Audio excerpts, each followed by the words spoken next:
Our friends and my dear students,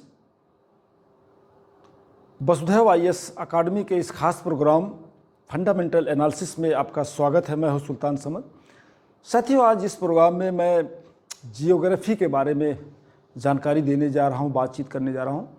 जैसा कि आप जानते हैं कि ज्योग्राफी किसी भी कॉम्पिटिटिव एग्जामिनेशन में जनरल नॉलेज के लिए या जनरल स्टडी के लिए एक कोर सब्जेक्ट है।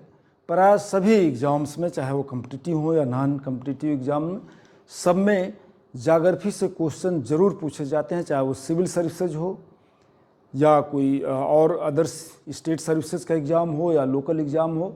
सभी पद के लिए अगर जनरल नॉलेज या जनरल स्टडी का पेपर सेट होता है तो उसमें ज्योग्राफी का पोर्शन एक इम्पॉर्टेंट रोल अदा करता है।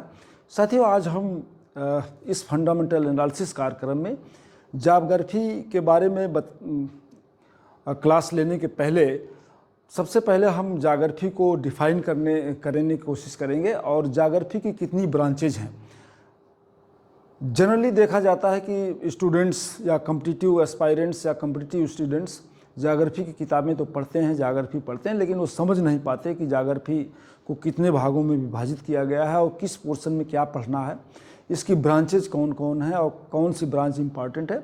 इसके बारे में मुझे लगता है कि बहुत ही कम लोग माइंड अप्लाई करते होंगे, कंसीडर करते होंगे।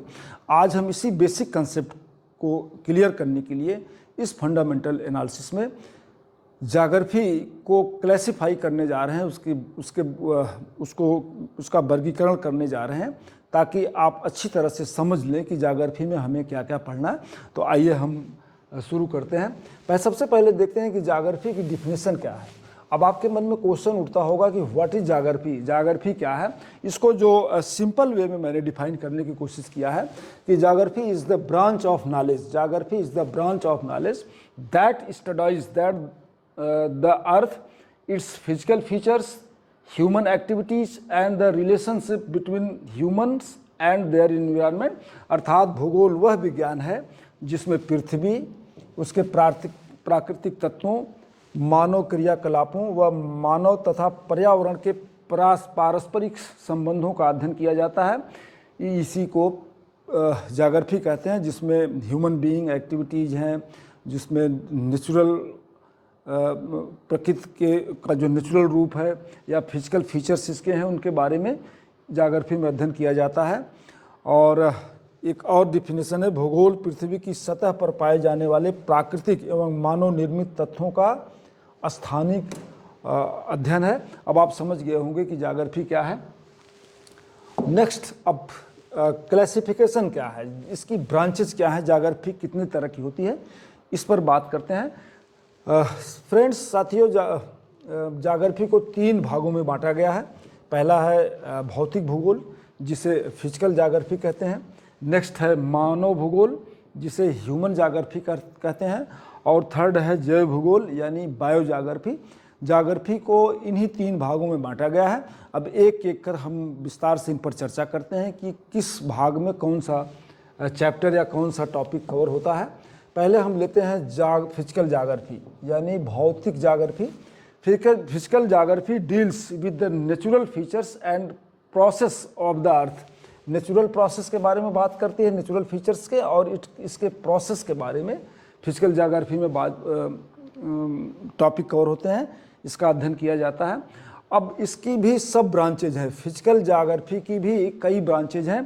पहले है जियोमॉर्फोलॉजी। जियोमॉर्फोलॉजी इसको कहते हैं भू आकृतिक विज्ञान, यानी हमारा लैंड फॉर्म्स क्या हैं, कितनी तरह की भूमियाँ हैं, इसमें हिल्स हैं, माउंटेन्स हैं, प्लेन है, प्लेटू है, पठार है, ये सब, और रॉक्स भी है, चट्टानें हैं, प्लेट टेक्टोनिक्स, वॉल्केनोज, जो अर्थक्वेक्स, ये सारी चीज़ें, इनका अध्ययन हम जियोमॉर्फोलॉजी में करते हैं। उसमें अर्थक्वेक है, वॉल्केनो है, लैंड फॉर्म है, रॉक्स हैं और प्लेट टेक्टोनिक्स हैं। ये सारी चीज़ें किस में कवर होती हैं, फिजिकल ज्योग्राफी में, जिसको भौतिक विज्ञान, भू आकृतिक विज्ञान कहते हैं। नेट है क्लाइमेटोलॉजी या जलवायु विज्ञान। इसमें हम एटमॉस्फेयर के बारे में बात करते हैं, क्लाइमेट के बारे में बात करते हैं, सीजन्स के बारे में करते हैं, मौसम के बारे में, विंड्स के बारे में, क्लाउड्स के बारे में, रेनफॉल के बारे में, स्टार्म के बारे में, जितनी चीज़ें हैं सब की सब किस में आते हैं, क्लाइमेटोलॉजी में, यानी जलवायु विज्ञान में। नेक्स्ट है फिजिकल ज्योग्राफी। नेक्स्ट फीचर है फिजिकल ज्योग्राफी का जो क्लासिफिकेशन है, ओशनोग्राफी, यानी महासागरों के बारे में, ओशंस के बारे में हम जिसमें पढ़ते हैं। ओशंस क्या हैं, उन कितने प्रकार के हैं, उसमें कितनी तरह की करंट उठती हैं, टाइड्स हैं, वेव्स हैं, ज्वार भाटा, लहरें, ये सारी चीज़ें हमारी ओशनोग्राफी में आती हैं। नेक्स्ट है हाइड्रोलॉजी, जो फिजिकल ज्योग्राफी का जो नेक्स्ट क्लासिफिकेशन है वो हाइड्रोलॉजी, यानी जल विज्ञान। इसमें रिवर्स आती हैं, लेक्स, ग्लेशियर्स, वाटर साइकिल्स, जल चक्र के बारे में हम बताएंगे कि जल, पानी, आसमान से पानी बरसता है, ज़मीन पर गिरता है, फिर भाप बन के बादल उड़ता है, फिर बादल फार्म होता है, फिर रेन होती है, इसी को जल चक्र कहते हैं। हाइड्रोलॉजी का ये सब्जेक्ट जिसमें रिवर, लेक्स, ग्लेशियर्स आते हैं, ये हाइड्रोलॉजी में अध्ययन किया जाता है। अब नेक्स्ट फिजिकल ज्योग्राफी का नेक्स्ट क्लासिफिकेशन है सॉइल ज्योग्राफी, यानी इसमें कितनी तरह की सॉइल होती हैं, उनके टाइप्स क्या हैं, सॉइल फार्मेशन कैसे होता है, सॉइल इनका कंजर्वेशन कैसे होता है, पोल्यूशन, सॉइल पोल्यूशन, ये सारी चीज़ें हम सॉइल ज्योग्राफी में पढ़ते हैं। ये भी फिजिकल ज्योग्राफी का एक पार्ट है। नेक्स्ट और लास्ट है इन्वायरमेंटल जियोग्राफी। इसमें pollution, climate change, global warming, ये 3-4 सब्जेक्ट हैं। ये भी फिजिकल ज्योग्राफी का पार्ट है, इन्वायरमेंटल ज्योग्राफी। ये आपको समझ लेना चाहिए, बेसिक चीज़ें हैं। बहुत सारे लोगों को इस बारे में कन्फ्यूजन रहता है कि ज्योग्राफी तो हम पढ़ रहे हैं कोई चैप्टर, बट ये किस तरह की ज्योग्राफी है ये उनको बेसिक कंसेप्ट क्लियर नहीं रहता। इसीलिए फंडामेंटल एनालिसिस में हमने इस टॉपिक को कवर किया है। साथियों, अब नेक्स्ट है ह्यूमन ज्योग्राफी। ह्यूमन ज्योग्राफी ये भी काफ़ी इंपॉर्टेंट है और ज्योग्राफी का ही पार्ट है, जिसको मानव भूगोल कहते हैं। आपने देख लिया, पहला भौतिक भूगोल, फिजिकल ज्योग्राफी, फिर उसके बाद ह्यूमन ज्योग्राफी। मानव भूगोल मानव बस्तियों, मानव गतिविधियों तथा पर्यावरण के साथ उनके संबंधों का अध्ययन किया जाता है, यानी मानव भूगोल में ह्यूमन सेटलमेंट्स, ह्यूमन एक्टिविटीज़ के बारे में होता है। साथ ही साथ अब देखिए, अब आप कहेंगे कि भाषा धर्म से क्या मतलब, ये भी ज्योग्राफी का पार्ट है और it comes into the human geography. Language, religion and secularism, धर्मनिरपेक्षता का भी अध्ययन ज्योग्राफी में किया जाता है। धर्म, जाति और ट्राइब्स, इनका भी अध्ययन हम लोग मानव ज्योग्राफी में करते हैं, ह्यूमन ज्योग्राफी में। अब देखते हैं कि ह्यूमन ज्योग्राफी को कितने भागों में बांटा गया है, इसकी सब ब्रांचेस क्या हैं, सब डिविजन्स क्या हैं। पहला है पॉपुलेशन ज्योग्राफी। पॉपुलेशन ज्योग्राफी में हम पॉपुलेशन डिस्ट्रीब्यूशन के बारे में पढ़ते हैं, पॉपुलेशन डेंसिटी के बारे में पढ़ते हैं, ग्रोथ के बारे में पढ़ते हैं, माइग्रेशन के में, पॉपुलेशन एक्सप्लोजन के बारे में, बर्थ रेट क्या है, डेथ रेट क्या है, सेक्स रेशियो क्या है, पॉपुलेशन पॉलिसीज़ क्या है जो गवर्नमेंट बनाती है। ये सारे टॉपिक्स पॉपुलेशन ज्योग्राफी में कवर होते हैं।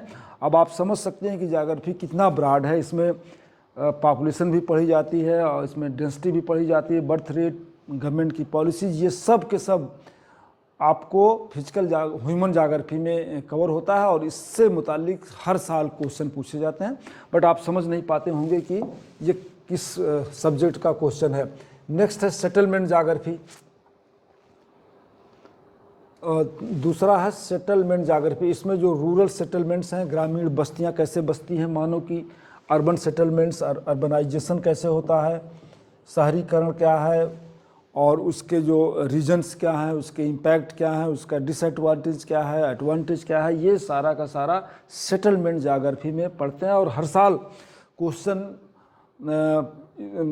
अर्बनाइजेशन से और उसके डिसएडवांटेज से उसके इम्पैक्ट को लेकर हर साल क्वेश्चन पूछा जाता है। टाइप ऑफ पैटर्न्स क्या है, सेटलमेंट्स, किस तरह की बस्तियाँ बसती हैं, किस तरह का सेटलमेंट होता है, ये सारा का सारा ह्यूमन ज्योग्राफी में। और थर्ड क्लासिफिकेशन है, तीसरा प्रकार है ह्यूमन ज्योग्राफी का, इकोनॉमिक ज्योग्राफी। ये काफ़ी इंपॉर्टेंट है, जिसमें एग्रीकल्चर हम पढ़ते होंगे, कितनी तरह की फसलें हैं, इरिगेशंस के क्या साधन है, प्रोडक्शन क्या है, क्रॉप्स प्रोडक्शन के बारे में, एग्रीकल्चर से रिलेटेड जितनी चीज़ें हैं वो सब की सब ज्योग्राफी में पढ़ाई जाती हैं और वो इकोनॉमिक ज्योग्राफी में आती है। और इकोनॉमिक ज्योग्राफी ह्यूमन ज्योग्राफी का पार्ट है।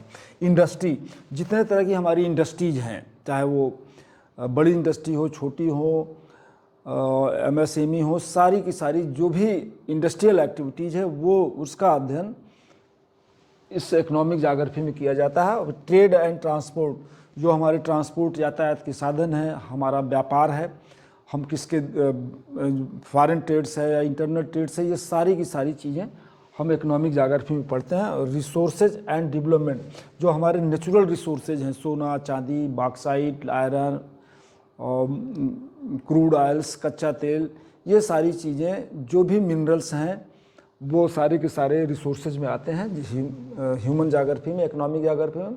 नेक्स्ट है कल्चरल जाग्राफी। अब देख रहे हैं कितना जाग्राफी का एरिया कितना विशाल है, ह्यूमन जाग्राफी में ही आता है कल्चरल जाग्राफी। ये ह्यूमन जाग्राफी का ही पार्ट है। इसमें लैंग्वेज, यानी हम भाषाओं के बारे में पढ़ते हैं, कितनी तरह की लैंग्वेज है, कहाँ कौन बोली जाती है। नेक्स्ट है रिलीजन, कितने तरह के धर्म हैं भारतवर्ष में, इसके सभी धर्मों का अध्ययन भी, और कौन किस एरिया में कौन सा ज़्यादा किस धर्म के मानने वाले लोग ज़्यादा हैं, किस भाषा के बोलने वाले ज़्यादा हैं। और कस्टम्स एंड ट्रेडिशंस, जो हमारी प्रथाएं हैं, रूढ़ियाँ हैं, रीति रिवाज हैं, वो भी कल्चरल जाग्राफी में पढ़ा जाता है। Life style and food habits, Khan पान की जो हैबिट्स है, लाइफ स्टाइल है, किस तरह की जीवन शैली लोग कहाँ कहाँ किस एरिया में यापन करते हैं। और जो हमारी ट्यूब्स शेड्यूल ट्राइब्स हैं, जनजातियां हैं, वो किस तरह का उनका रहन सहन है, किस तरह का वेशभूषा है, किस तरह का खान पान है, फूड हैबिट्स है, किस तरह की लाइफ स्टाइल है, ये सारी की सारी चीज़ें हम कल्चरल जाग्राफी में पढ़ते हैं। नेक्स्ट है political geography. Political geography is a part of human geography. मानव भूगोल, मानव भूगोल का ही पार्ट है पॉलिटिकल जाग्राफी। इसमें हम स्टेट्स, राज्यों के बारे में पढ़ते हैं, नेशंस के बारे में, उसकी बाउंड्रीज क्या हैं, ये कि इंटर स्टेट बाउंड्री क्या है, इंटरनेशनल बाउंड्री क्या है, कैपिटल्स, किसी स्टेट की कैपिटल क्या है या किसी कंट्री की कैपिटल क्या है, एडमिनिस्ट्रेटिव डिवीजन्स कितने, उसको कितने भागों में स्टेट्स को बांटा गया है, डिस्ट्रिक्ट में, तहसील में, कमिश्नरेट में, ब्लॉक में, विलेज में, ये। और जियो पॉलिटिक्स, हमारी जो जियो पॉलिटिक्स है, इंटरनेशनल जियो पॉलिटिक्स है, इंटरनल, ये सारी की सारी टॉपिक्स, विषय पॉलिटिकल जाग्राफी में कवर होते हैं। और पॉलिटिकल जाग्राफी मानव जाग्राफी यानी ह्यूमन जाग्राफी का पार्ट है। अब नेक्स्ट है अर्बन जियोग्राफी, मतलब शहरी, अर्बन शहरी भूगोल भी है, जो ह्यूमन जाग्राफी में ही कवर होता है। इसमें है सिटी ग्रोथ, अर्बनाइजेशन, यानी शहरों का जो विस्तार हो रहा है, बड़े बड़े शहर, छोटे शहर, बड़े शहर में, बड़े शहर महानगर में, इस तरह से डेवलप होते हैं। जो अर्बन प्रॉब्लम क्या है, शहरीकरण की जो समस्याएं हैं, वो भी अर्बन जाग्राफी में कवर होती है। फिर स्मार्ट सिटीज़, स्मार्ट सिटीज़ क्या है, बोगस सिटीज़ क्या है, ये भी, इसका भी अध्ययन हम अर्बन जाग्राफी में पढ़ते हैं। और इस तरह आप देख रहे हैं कि ह्यूमन जाग्राफी एक व्यापक शब्द है, इसमें बहुत सारे टॉपिक कवर होते हैं जिनका अध्ययन इस जाग्राफी में आप करते हैं। नेक्स्ट है रूरल जाग्राफी। अर्बन की तरह रूरल जाग्राफी का भी अध्ययन हम करते हैं, और वो भी ह्यूमन जाग्राफी का पार्ट है। इसमें विलेज लाइफ, ग्रामीण जीवन, ग्राम अंचलों में किस तरह की लाइफ लोग स्पेंड करते हैं, बिताते हैं, किस तरह की जीवन शैली है। रूरल इकोनॉमी क्या है, किस तरह की अर्थव्यवस्था गाँव में प्रचलित है, कुटीर उद्योग हैं, कृषि पर लोग निर्भर हैं या छोटे मोटे व्यापार कर रहे हैं, कॉमर्स कर रहे हैं। रूरल डेवलपमेंट के लिए गवर्नमेंट क्या कर रही है, गवर्नमेंट की पॉलिसीज़ क्या हैं, और स्टेट की पॉलिसी क्या है, लोकल लेवल पर पॉलिसी क्या है, ग्राम पंचायतें रूरल डेवलपमेंट के लिए किस तरह की पॉलिसी ड्राफ्ट करती हैं, ये सारा का सारा अध्ययन हम रूरल जाग्राफी में करते हैं। और नेक्स्ट है मेडिकल जाग्राफी।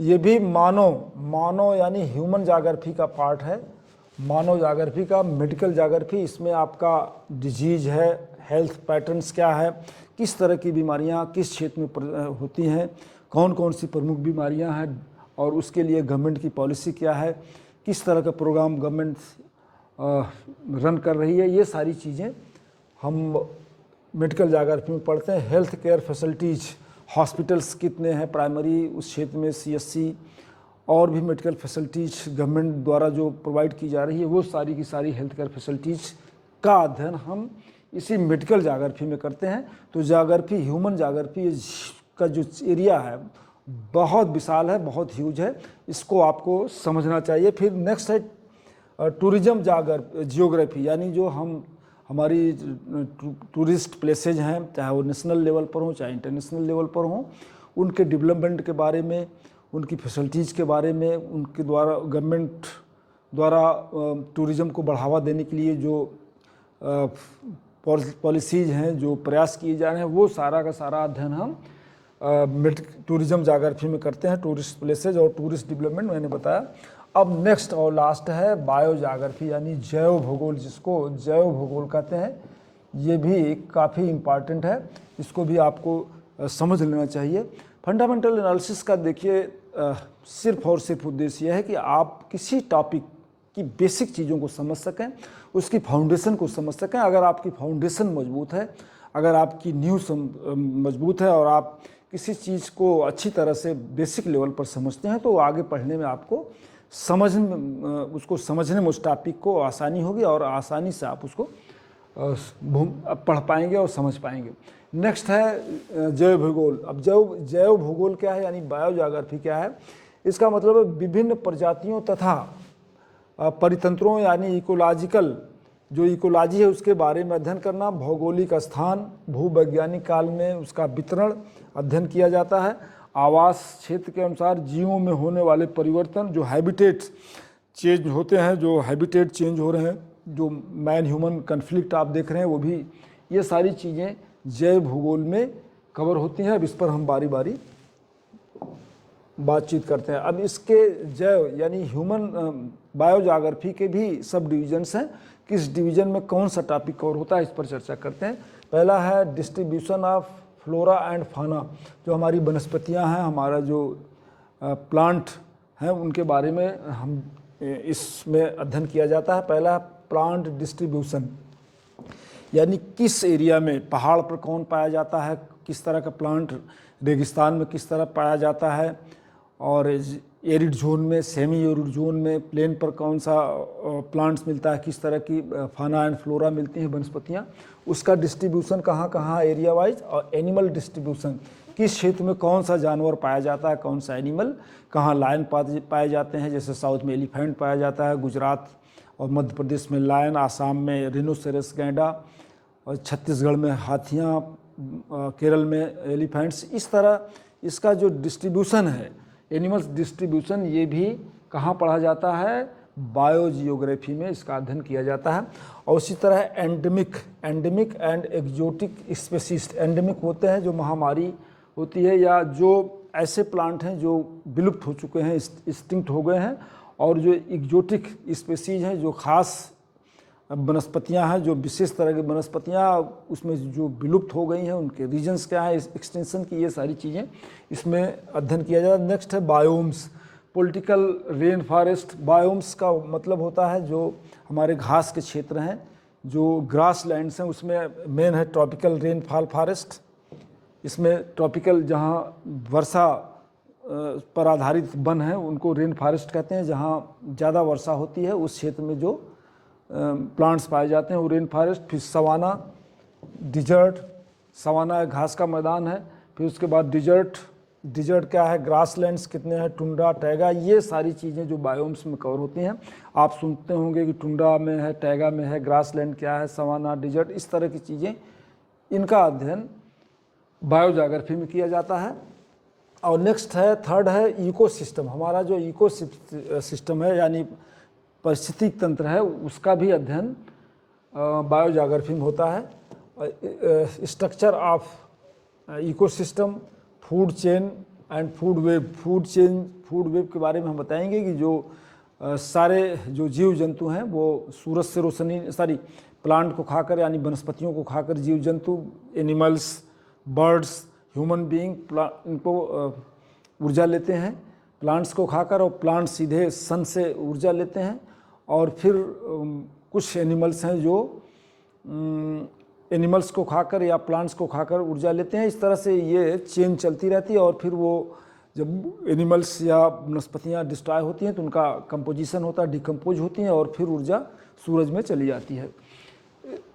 ये नेक्स्ट है एनर्जी फ्लो। एनर्जी, ऊर्जा का जो फ्लो है वो इकोलॉजिकल पिरामिड क्या है उसके बारे में। फिर नेक्स्ट है बायोडाइवर्सिटी, जो जैव विविधता है उसके बारे में, बायोडाइवर्सिटी हॉट स्पॉट कितने हैं, कंजर्वेशन ऑफ बायोडाइवर्सिटी क्या है, टाइप ऑफ बायोडाइवर्सिटी क्या है, यानी bio ecosystem, ecology and biodiversity, ये 2 टॉपिक इसमें कवर किए जाते हैं। नेक्स्ट है इन्वायरमेंटल एडाप्टेशन, ये भी बायोजोग्राफी का पार्ट है। Adaptation of plants and animals, किस एरिया में कौन प्लांट सर्वाइव करेगा, कौन एनिमल सर्वाइव करेगा, इसी को एडाप्टेशन कहते हैं। हर जनरली आप देखते होंगे हर प्लांट, आम का पौधा अगर आप रेगिस्तान में लगा देंगे या पहाड़ों पर तो सर्वाइव नहीं करेगा। इसी तरह कुछ एनिमल्स हैं जो डिजर्ट में पाए जाते हैं या कुछ ठंडे इलाकों में पाए जाते हैं, अगर उनको गर्मी वाले क्षेत्र में राजस्थान में कर देंगे तो सर्वाइव नहीं करेंगे। इसका इन सारी चीज़ों का अध्ययन हम बायोलॉजिकल ज्योग्राफी में करते हैं। इवोल्यूशनरी चेंजेस, जो इवोल्यूशन, जो विकासात्मक जो हम माना जाता है कि ये सब कुछ जो धरती पर है, हर चीज़ इवोल्यूशन के तहत हुई है, सबका एक धीरे धीरे विकसित हुई हैं चीज़ें, ऑल ऑफ सडन क्रिएट नहीं हुई हैं। तो इवोल्यूशनरी चेंज भी इसमें पढ़ा जाता है कि जो सिंस इवोल्यूशन से जो आज तक चीज़ें विकसित हो रही हैं, इवॉल्व हो रही हैं, उसमें कौन कौन से चेंजेज आए हैं। फिर उसके बाद है ecological balance between organism and environment, ये महत्वपूर्ण टॉपिक है। जो हम ऑर्गेनिजम्स हैं, जो हमारे ऑर्गेन्स हैं, तत्व हैं, इसमें ह्यूमन नॉन ह्यूमन सारे आएंगे, और उनका इन्वायरमेंट से क्या रिलेशन है, ये सारी चीज़ें इसमें स्टडी की जाती हैं। नेक्स्ट है ह्यूमन इम्पैक्ट ऑन इकोलॉजी, जो मनुष्य की जो एक्टिविटीज़ है, ह्यूमन्स एक्टिविटीज़ है, उस पर इकोलॉजी पर क्या इम्पैक्ट पड़ रहा है, उसकी भी स्टडी इस टॉपिक में या इस चैप्टर में की जाती है। नेक्स्ट है कंजर्वेशन ऑफ जियोग्राफी। अब जियोग्राफी का कंजर्वेशन भी बायोजोग्राफी में इसका अध्ययन किया जाता है। जैसे है नेशनल पार्क्स, जो नेशनल पार्क्स आप सुने होंगे, नेशनल पार्क्स एंड सेंचुरीज इस तरह की हैं, और वाइल्ड लाइफ सेंचुरीज, जहाँ जंगली जीव जंतु किसी विशेष क्षेत्र में पाए जाते हैं, उनको सेंचुरी और पार्क्स कहते हैं। और फिर है बायोस्फीयर रिजर्व एक इम्पॉर्टेंट टॉपिक है। ये सारा का सारा कंजर्वेशन बायोजोग्राफी में यानी जैव भूगोल में इसका अध्ययन किया जाता है। नेक्स्ट है सॉयल वेजिटेशन रिलेशनशिप, सॉयल का वेजिटेशन से, वनस्पतियों से क्या संबंध है, सॉयल टाइप्स एंड वेजिटेशन, किस सॉइल्स में किस तरह का वेजिटेशन, वनस्पतियाँ उगती हैं, किस तरह के प्लांट उगते हैं, ये सारा का सारा अध्ययन हम बायोजियोग्राफी में करते हैं। और नेक्स्ट है क्लाइमेट के बारे में हमने बताया कि वेजिटेशन रिलेशनशिप, किस क्लाइमेट में, किस उत्तरांचल पहाड़ों पर या उत्तरांचल जो हमारा उत्तर प्रदेश से अलग पार्ट है, उत्तरांचल क्षेत्र में या हिमाचल प्रदेश में जो वनस्पतियाँ पाई जाती हैं, जो जिस क्षेत्र में, उसका अध्ययन क्लाइमेट के अकॉर्डिंग्स जो वनस्पतियाँ पाई जाती हैं उसका भी अध्ययन इसमें किया जाता है। Effect of climate on natural vegetation, climate का इन वेजिटेशंस पर, इन फाना एंड फ्लोरा पर इफेक्ट जो पड़ता है उसका अध्ययन। नेक्स्ट है ह्यूमन इम्पैक्ट ऑन बायोग्राफी यानी डिफॉरेस्टेशन, इसमें डिफॉरेस्टेशन, अर्बनाइजेशन, पोल्यूशन और क्लाइमेट चेंज, ये 4 सब्जेक्ट इसमें कवर होते हैं बायोजोग्राफी में। साथियों, फ्रेंड्स, इस तरह आपने देखा कि ज्योग्राफी एक इम्पॉर्टेंट सब्जेक्ट है और इसमें इसको डिफरेंट पार्ट्स में क्लासिफाई किया गया है, इसको वर्गीकृत किया गया है। इसके 3 पार्ट्स हैं। पहला है फिजिकल ज्योग्राफी, दूसरा है ह्यूमन ज्योग्राफी यानी मानव भूगोल, और थर्ड है बायोज्योग्राफी। इनको भी सब क्लासिफाई किया गया है और कौन सा टॉपिक, कौन सा विषय, सब्जेक्ट किस ज्योग्राफी में कवर होता है, इसको हमने डिटेल पूर्वक बताया। मुझे उम्मीद है कि ज्योग्राफी के बारे में आप अच्छी तरह समझ गए होंगे। और मेरा सजेशन ये है इस मामले में कि आप जब भी ज्योग्राफी पढ़िए तो इन चीज़ों को ज़रूर समझ लीजिए कि आप जो पढ़ रहे हैं वो किस ज्योग्राफी के किस पार्ट में कवर होता है और किस तरह की ज्योग्राफी ये है। तब आपको इंटरेस्ट भी डेवलप होगा और आप समझ पाएंगे। कभी कभी ज्योग्राफी को लेकर और इन्वायरमेंट को लेकर, पर्यावरण को लेकर और साइंस को लेकर कुछ चाहे बॉटनी हुआ या जियोलॉजी हुआ, इसको लेके इंटरकनेक्टेड सब्जेक्ट भी हैं, तो उसको भी आपको समझ में आएगी। एग्ज़ाम में ये होता है कि कभी कभी कुछ क्वेश्चन देने के बाद ये लगता है कि ये ज्योग्राफी से आया है या इकोलॉजी या इन्वायरमेंट से आया है या साइंस टेक्नोलॉजी का क्वेश्चन है, ये कन्फ्यूजन होता है। लेकिन अगर आप इस क्लासिफिकेशन को अच्छी तरह से पढ़ लेंगे तो मुझे नहीं लगता है कि किसी तरह का कन्फ्यूजन होगा और आपको पढ़ने में आपका इंटरेस्ट भी क्रिएट होगा, जगेगा, आप अच्छी तरह से समझ पाएंगे। साथियों, अगर जानकारी अच्छी लगी हो तो चैनल को सब्सक्राइब ज़रूर करिए और ज़्यादा से ज़्यादा लोग इसका लाभ ले सकें, इसको फॉरवर्ड करने की भी मैं अनुरोध करूंगा, इसको फॉरवर्ड भी करिए। साथियों, आज के एपिसोड में बस इतना ही। अगली एपिसोड में हम इसी तरह की वैल्यूएबल जानकारी लेकर आपके सामने दोबारा हाजिर होंगे। Thank you very much. Sultan Samad, Vasudhaiva IAS academy, Lucknow.